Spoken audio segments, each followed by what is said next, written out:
His lawyers say the way that the cops tracked him down was flawed, that the DNA tracing that led directly to him, that was an invasion of privacy, and that everything cops found after that should be thrown out. Again, which is pretty much the entire case against him. We didn't get a ruling on that today. The arguments are set to resume tomorrow. And in the meantime, I want to welcome to the show Steve Goncalves, a longtime friend of the program. He lost his beloved daughter, Kaylee, in the King Road massacre, and he is following every minute of this case. Steve, it's good to see you again. Thank you for being here. And I'm going to say Happy New Year because I'm hoping it will be a happier New Year for you. In the meantime, what do you make of this argument that his defense lawyers are putting forth in court right now? I mean, it's a sign of desperation. They're definitely throwing everything out and trying to get, some chance of being able to, that is her job. She has to do everything. She has to exhaust every avenue that she possibly has. So we don't take it personal. But today was probably a hard blow for her. She's probably going to have a hard time sleeping tonight because, what happened today in the courtroom was very, very strong for prosecution. I was going to ask you about that. Did you get a sense? I mean, as a non-lawyer, sometimes that's the best sense to get, right? Because that's what juries are. They're the non-lawyers. Did you get a sense one way or another from that judge? Because he's been tough all the way along since he got this case. Did you feel that he was giving her a run for her money? I think he gave both sides a run for their money. I think he has a clear vision of where the day's hearing is going to go. And then he tries to keep that discussion close to those issues that need to be resolved during that day, during that session.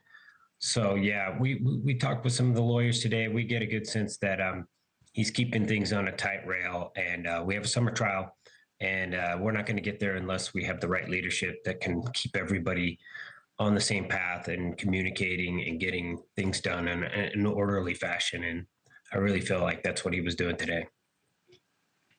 You have a very kind and compassionate personal lawyer that's sort of giving you the guidance as you move through this process, Shannon Gray. We've talked with him a bunch of times on this program as well. He's very knowledgeable about Idaho law, and I'm wondering if he has sort of helped you to look at all the other things in the case against Bryan Kohberger. If for any reason the judge, and I don't think this is going to happen, but if the judge decides that everything after the DNA discovery that led to Bryan Kohberger has to be thrown out, they've still got the white Elantra, right? They've still got perhaps even phone records, because maybe the white Elantra would lead them to the phone if the DNA didn't. Does Shannon Gray, your lawyer, give you a good feel for the rest of the evidence in the case leading to a conviction?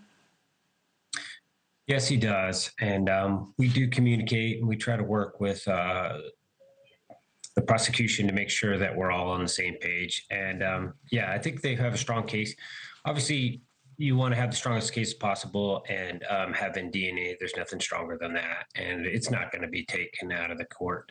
So even if it was, yeah, there is still, there's still the Amazon order. They talked about that today. When you start seeing the things all add up, you can tell that this individual has had a history and was building up to this. It wasn't just some type of a crumb of passion. I am praying for you and your family and the other families who are affected by this as well, Steve, and we'll stay in touch as this hearing continues. We'll cross our fingers that you get the resolution that you deserve. Thank you for doing this, sir. Thanks for watching. Go to joinnn.com to find NewsNation on your screen. And don't forget to click the red subscribe button below to get more of NewsNation's fact-driven, unbiased coverage.